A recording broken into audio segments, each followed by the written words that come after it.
y'all on Twitter X these days, the Blake Lively stuff does so well algorithmic wise, and it does decently on YouTube too. I mean, it's definitely, I'm getting more views, and I'm sure everyone else is too. I'm getting more views for this than I've gotten for anything since Depp versus Heard.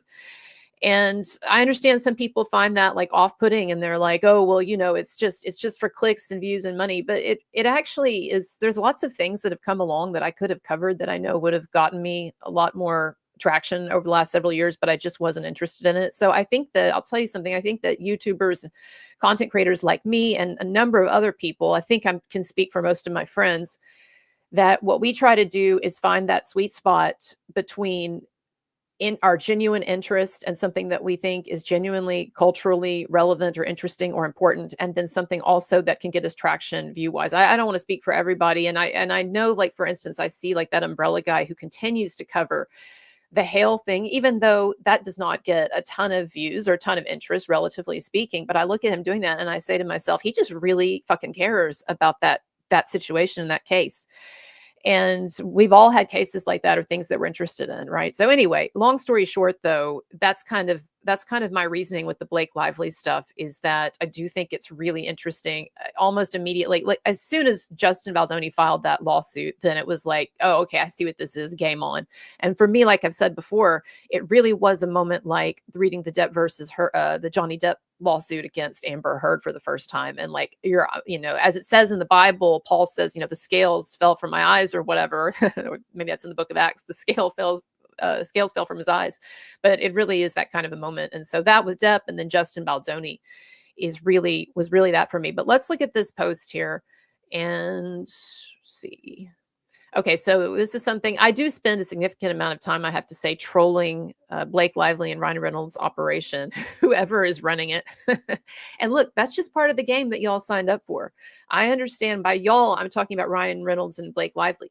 You cannot complain that the game has gotten too rough. Do you hear me? I want to say this one more time. Blake Lively and Ryan Reynolds, you cannot complain that this game has gotten too rough once you started it by going up and basically sucker punching Justin Baldoni and his people in the face to start it. And you cannot do shit like that, and you cannot try to demolish people, multiple people in this movie studio, this production studio that you went after, people's life work.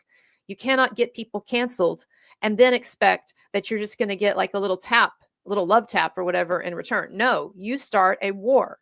And so you cannot complain that things have gotten too rough. Honestly, I've not seen where in almost any instance, anyone is going after you or attacking you unjustifiably. And that goes for the shenanigans that your companies, your PR people or whatever were up to. But this is my question. Hello, is anyone awake or sober at Blake Lively and Ryan Reynolds' PR office? Your side is getting fucking hammered in the PR war right now, shaking my head. Because you've got stuff like this going around. I mean, this is just terrible. This TMZ thing that's been shared and reshared. Even celebrities are commenting on it. Much bigger YouTubers than me are commenting on it. According to Blake Lively, she says she presents like she's just a cute actress, but once she gets the role, she likes to take over the movie. It's just terrible. And then you get headlines like this. Blake Lively says she likes to take control of movies. It's just such bad headlines, and they're being reproduced everywhere. But anyway, here's what I was getting at, though. This person, Top Secret K9, I don't know if you're on the chat today. Feel free to point yourself out if you are. But she says, I think the thing that you are missing is all her PR is embroiled in her lawsuits. So Sloan and Jones cannot work for her now. Sloan and Jones being these PR companies. Sloan was the PR company, Leslie Sloan, that has worked for Blake Lively and Ryan Reynolds for years. I think I'm kind of missing the camera here. Sorry. Who has worked for them for years. Let me minimize myself here. Sorry. This is bigger. Okay. So Leslie Sloan worked for them for a number of years and is being sued by Justin Baldoni and Wayfarer and Associates. And then Steph Jones is the person that Justin Baldoni's publicist used to work for. Remember? So Baldoni and Wayfarer at one time were clients. And I'm going to get into this in this video that I'm working on. This is coming out soon. It's taking some time because I want it to be like really informative and stuff. But basically what's going on, as you'll remember, is that Justin Baldoni and Wayfarer were clients of Jones Works, Steph Jones's company. And she's this major, intimidating, famous slash infamous publicist, right? There's a whole lot that we could say about her, talk about, but let's save that for a later video. And so what happened was Baldoni, it seems Baldoni and Wayfarer did not love the strategy and the approach that Steph Jones wanted or was wanting them to engage in, or was wanting to limit them to, where there was a difference of vision or something. And I think, as I'll remember, that Wayfarer felt like Blake Lively was probably about to get really, really rough, as ended up happening, really, really rough with all of them and really aggressive, and that they needed a more aggressive strategy to answer that if that did happen. But at any rate, there was a difference of opinion. And also because Baldoni's publicist had been, was it Melissa Nathan and Jennifer Abel? One of those had been his publicist, right? And I think it was Melissa. And so he really trusted them. And so they decided they were going to split off from Jones Works. They were going to form their own group, these two publicists that had worked closely with Baldoni and Wayfarer.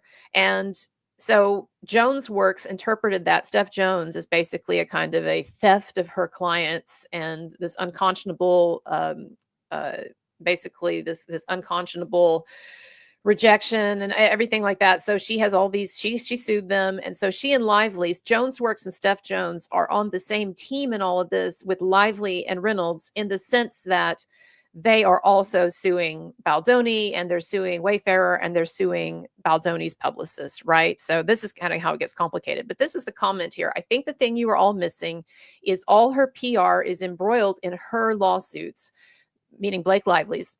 So Sloan and Jones cannot work for her now, and probably no one else will. They couldn't the minute Baldoni filed his lawsuits. All comms will be discoverable. So no one wants to PR her with a 10-foot pole.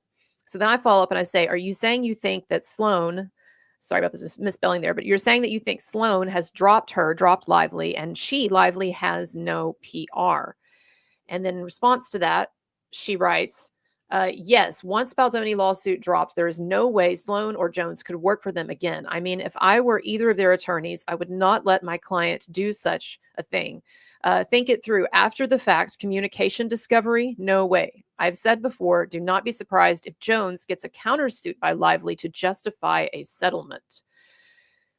So then I texted some friends of mine, and I was asking them who keep up with this case, and I was asking their opinion. I messaged Andrea her opinion, but and then I have a couple of contacts in the LA PR world, and not Baldoni's, but a couple of contacts, and I messaged them. So I'm kind of waiting for responses from all these people. But what do you all think?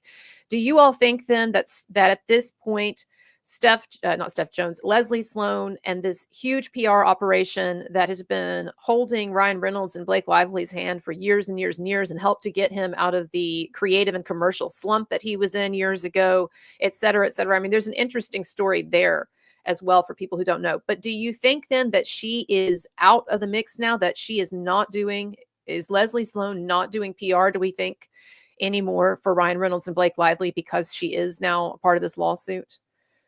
Neil Price says she's right. This will be messy. Well, it definitely will be messy. I don't know. Yeah, questions about the film. So the poster, Charlie Don't Surf. Yeah, it's Apocalypse Now, which is where my name Colonel Kurtz comes from, and it's a really famous scene. It's a really famous line, but it has to do with, we'd have to get into like the Vietnam War and all of that. So that's for another day. But yeah, it's a reference to the film. Exactly, it is. So my name is Colonel Kurtz. So Apocalypse Now, Colonel Kurtz. Get it? Get it? The connection. It's a connecting. I'm just giving you a hard time. Okay. So what do we think, y'all? Do we think that, Neil Price says, I bet his PR team are pulling their hair out, meaning I guess Reynolds. Yeah. So I don't know. What do we think? I'm waiting for some people to get back to me.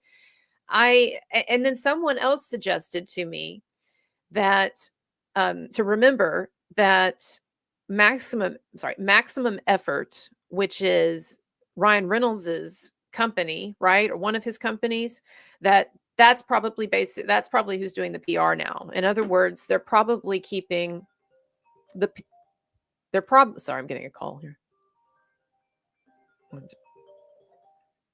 There we go. So the idea being that maybe what's going on is that Ryan Reynolds' company, Maximum Effort, is just basically taken over the PR game, or they supposedly are. I mean, I don't see where they've done shit, but they've basically taken over the PR game. And so that's who's running the show over there at Lively Reynolds. And there's no Leslie Sloan even connected with this anymore. I don't know. See, the thing is, though, is I hear, and I could be wrong about this, but I hear that Baldoni is still being repped by, he's still connected to or being repped by his publicist. And also I've seen people like Ari, for instance, talking about the fact that, of course, his publicist, Baldoni and Wayfarer's publicist, Melissa Nathan and Jen Abel, of course, they have to be working with Brian Friedman as a kind of a joint PR legal effort. And so I guess that's my question then, if a number of commentators are assuming that Justin Baldoni still has his publicity team, his PR team, and that they're actually still fighting this war, so to speak, with him. You know, they're co-defendants with him. They're being sued. Why would it work differently for Blake Lively? And so that's the question then that I want to put out there. And I actually will respond to this person in a moment that I was in this dialogue with, or one of you can ask in that on that post. But that would be my question then, is that, well, would this work the other way too then? Is we should assume that Justin Baldoni and Wayfarer have been completely severed now because of these lawsuits, completely severed from representation by Melissa Nathan and Jen Abel and that PR operation. So they're not working with Brian Friedman. So that's where it shuts down for me, because I really do get a strong sense that Justin Baldoni has a PR operation out there that's working for him in good ways.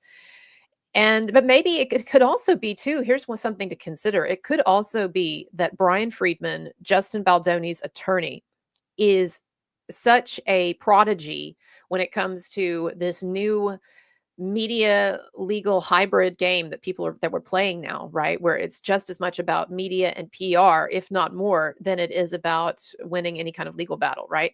Maybe Brian Friedman is such a Yoda or whatever, such a master at this, that he's just out there doing the PR thing himself. I mean, I guess it could be that he's got a really great PR company or PR wing that's assisting him with this. But I mean, he's certainly out there a lot on camera doing interviews, but I'm talking about just the sort of the larger strategy. Or is it all Brian Friedman? Is Brian Friedman basically running the entire pro Baldoni Wayfarer show? I don't think anyone's asked that question yet. I'm just joking. No, but I am curious about how all these things fit together. It's kind of interesting, and to think about who is still in this ball game, so to speak, and who now might just be basically just taking care of their own asses, right, so to speak, covering their own asses. I don't know. All right, I'm going to go through some of your comments and questions, and then we're going to talk about this a bit more. Hey, you look normal again. I do, actually. Honestly, I didn't get much sleep last night, so I'm actually, if I look a bit tired, it's because I am a little tired, but do have to work again in a little while. But yeah, thank you. I don't look like that movie Good Night, Mommy with Naomi Watts, which I loved. It's a good remake. Okay, let's see. Colleen Hoover, actually, and then I'll look at your comments. Sorry. So at the end of the stream yesterday, I was so into talking about Michele Morrone and his endorsement, basically, of Marilyn Manson at the concert in Milan. I just love to see that guy. And I've read more about him, by the way, Michele, and I've read that he also stood up for Johnny Depp and that he is, in a number of ways, very outspoken. And so this leads me to believe, by the way, that he just didn't know what was really going on in the Blake Lively situation. Because let's remember, he commented, Michele Morrone, and again, he's her co-star in A Simple Favor 2.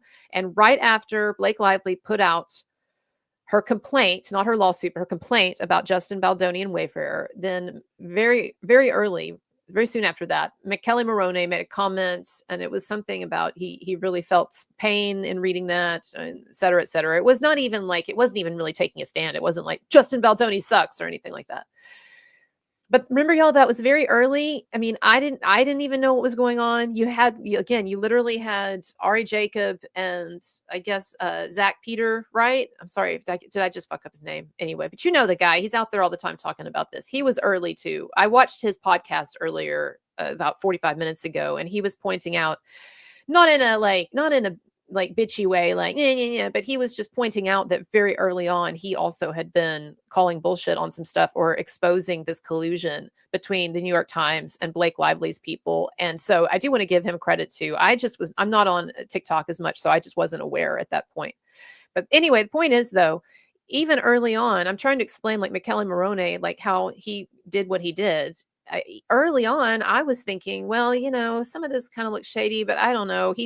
She probably is mostly telling the truth, that male feminist thing, So I have the same biases at times as other people, unfortunately. But so Michele Morone, to me, it makes sense. He doesn't know the situation. He was not on that movie set. Okay. He did a completely different movie with Blake Lively. Maybe the dynamic was different with him or whatever. I don't know. Okay. But if that's not his experience, or if she was manipulating him behind the scenes, probably saying, like, look at what I went through. It would really help me to have, like, you're my male co star on this film. If you speak out for me, I don't know what kind of pressure these people get. So I think he was trying to do the right thing. Michele, I think he just basically got a little manipulated or didn't look into it enough. So we'll see it, going forward how things are. But I really respect the hell out of him for standing up for Marilyn Manson and speaking the truth on that. Anyway, back to earlier conversation though. Colleen Hoover.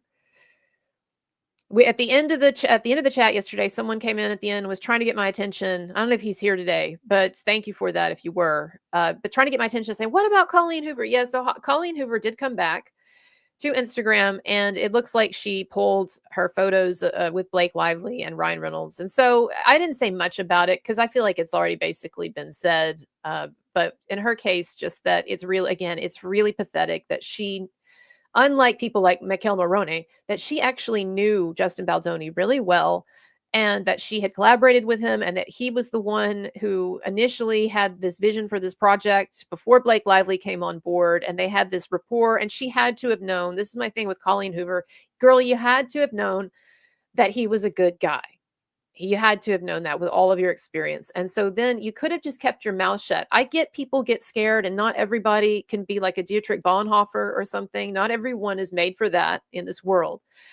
Or a Sophie Scholl. I'm just thinking about that period in history right now because I was just listening to a documentary about it. But anyway, not everybody can be like that.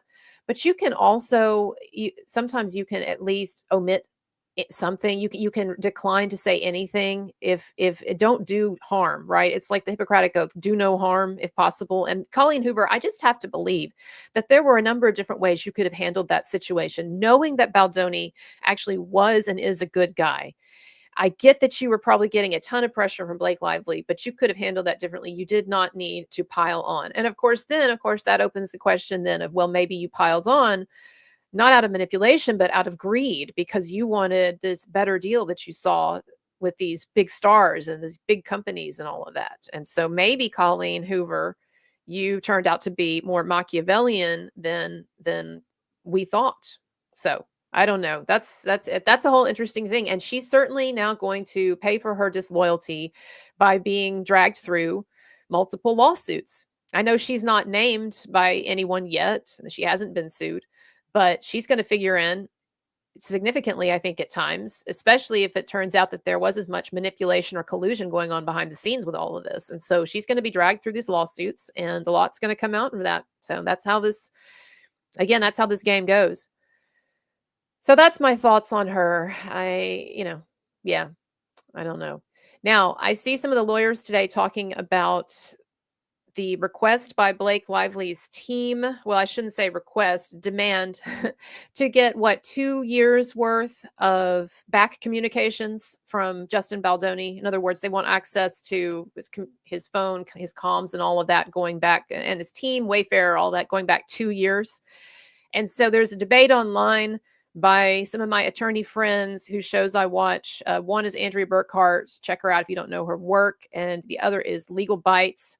I really appreciate, by the way, Legal Bites. For many years ago, when I had something like 10,000 subscribers, it was very small. And during Depp versus Heard, I wasn't even a lawyer, by the way. During the Depp versus Heard trial, she allowed me to come on her show as her. She was doing a live stream every day, and she was one of the lawyers that was pulling in hundreds of thousands of views, like mega views, streaming this trial.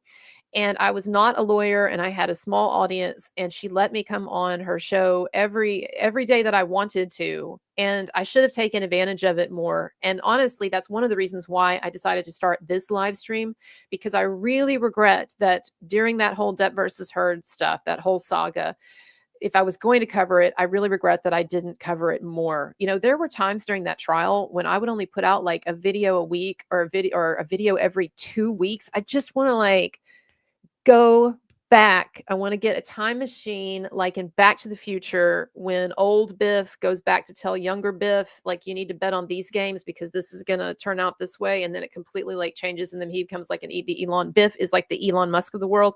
It's this whole dystopic alternate reality. If you've ever seen Back to the Future Part 2. But I wish I could go back and say to myself, why the fuck are you only doing one video a week, or one every 2 weeks during this trial? I mean, y'all, it was unprecedented. It was insane, the amount of views that we were getting. I just don't know what I was thinking. I know I was like tired and depressed. I know I was at my mom's dealing with some stuff there and whatever. Like, I remember the reasons, but I just want to go back and be like, are you crazy? So that's one reason why I resolved, seeing this thing and knowing how big it is, and I think how big it's going to get. And no, it's not like Johnny Depp, you know, that's like superstar god status in terms of the attention that he gets. But this thing, it is big, and it's going to continue to get bigger, whether people like it or not. I know some people hate this. They're so sick of this. I understand you, but you're fighting against the tide. If you feel that way, I hate to tell you, you're fighting against the tide, because it's going to end up taking you eventually. And that's what happened with Depp versus Heard. You know, I covered Depp versus Heard for a year before the trial. And again, I wish I had started earlier. Right? I want to go back in time and like, because I was thinking about it for like a year before that. I want to go back in time and just tell myself, start earlier. But whatever, things happen for a reason. But what was I going to say with that? There was a point to all of this. Anyways, so I started covering Depp versus Heard, and there were people in my life who were puzzled, to say the least, by it, because I had been and I was an English professor, English lecturer, and this pop culture thing to some people in my life, it just seemed kind of like, what, you know, kind of almost like trivial or something, like, oh, and now you're gonna try to be Perez Hilton or whatever. And that's no knock against him, because he's more successful than I am. But so anyway, and one of those, right, and who's always been very supportive, but I was just a little puzzled, I think. And so what happened was, though, for a year, I tried to talk to him about Depp versus Heard, and I would be like, you'll never guess this and this, this, this. And it was like almost like I was torturing him. He would get this look on his face like, I don't care about that tabloid celebrity shit. I don't care. And I'd be like, but she pooped in his bed or whatever.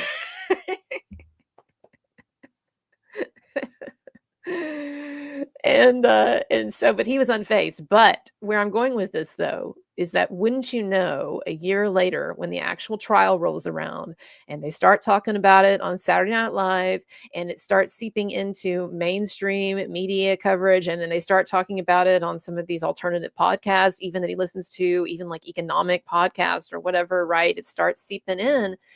Then he's like, so wait a minute, let me get this straight. Like, she was doing this, he was doing this. And I just wanted to be like, you could have been watching my show that I have been filming in the room right next door to you for a year.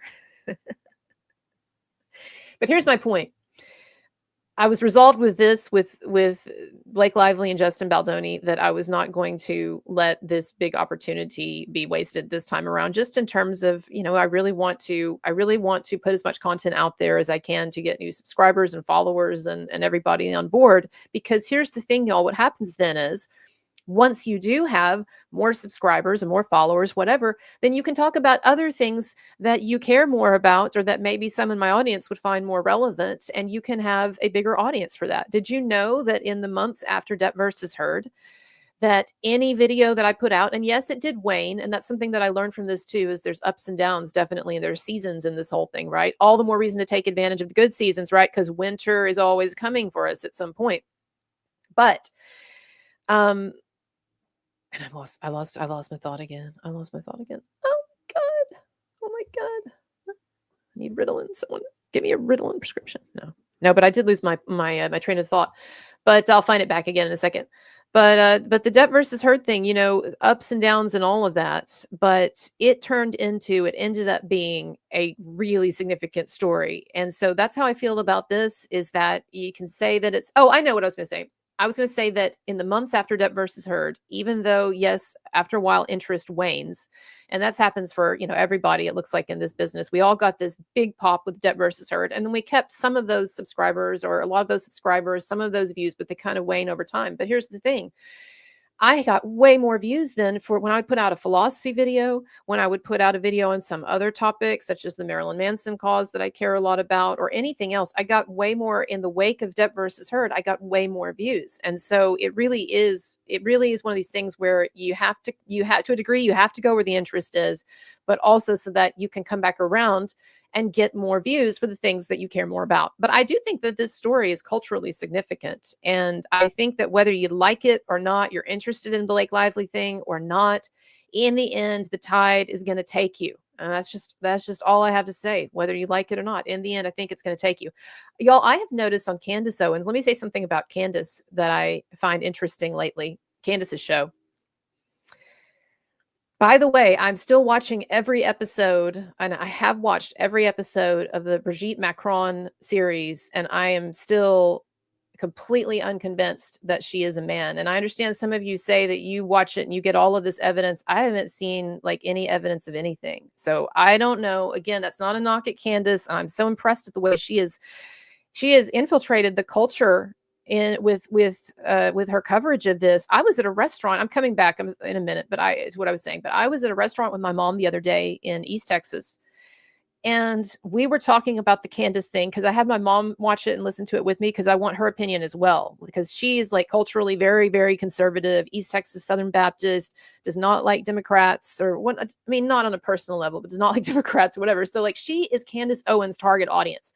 So I wanted to watch it with my mom and just see what she thinks, because I need to know, you know, when I say I don't see evidence of something, I want her to tell me, oh, well, Kristen, but this is interesting, or this is convincing. But she was like the same way. She was like, basically, she thought it was smoke and mirrors too. And she was like, I kind of want to believe it, but I just don't see where she's where she's proving it. Anyways, but I digress.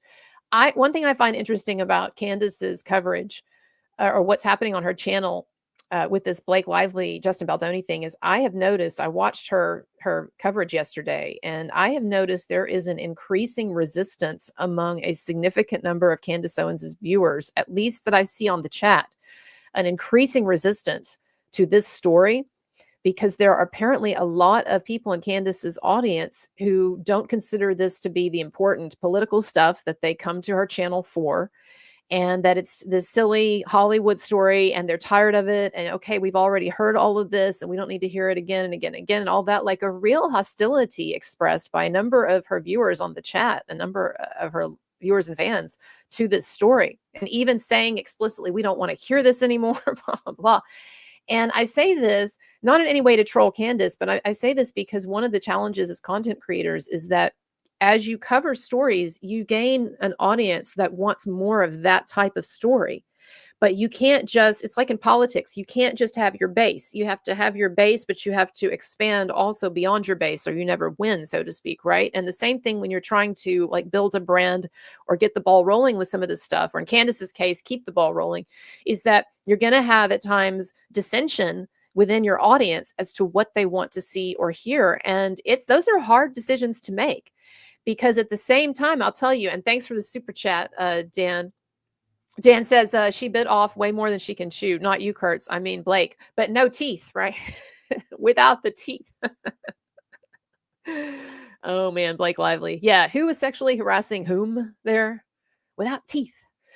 Anyways, but this is an interesting quandary that Candace has, because also I know that Candace is getting a ton of new viewers for her show.